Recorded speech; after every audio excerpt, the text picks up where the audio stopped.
In this video, I will show you how to enable VODs in Twitch Mobile. To do this, for me, it didn't work in the Twitch app. So instead, what you want to go and do is open up your browser and just go and search for twitch.tv.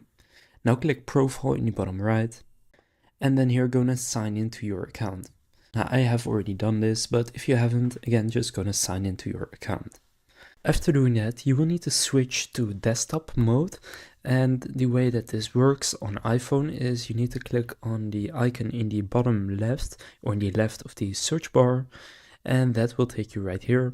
From here, click on the three dots in the bottom right, and then here at the bottom select request desktop website, then click done and just gonna refresh, and then you should be on the desktop version.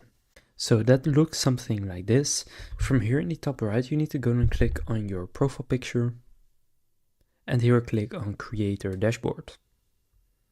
Now for me, it then opens the app, which is not what you want to have happen. So if that happens for you too, just go and delete the Twitch app from your phone temporarily.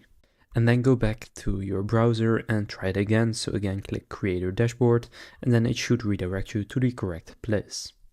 From here, click on the three lines in the top left and click on Settings.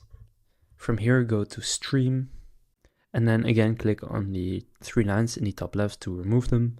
Now scroll down a bit, and here you will find your VOD settings.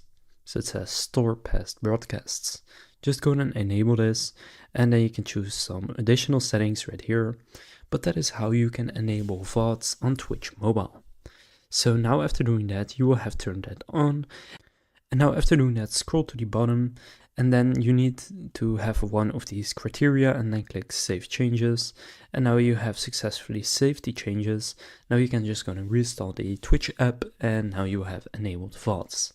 So now you know how to enable VODs on Twitch Mobile. If this video was helpful, please consider leaving a like and subscribing to my channel. With that being said, I will see you in the next video.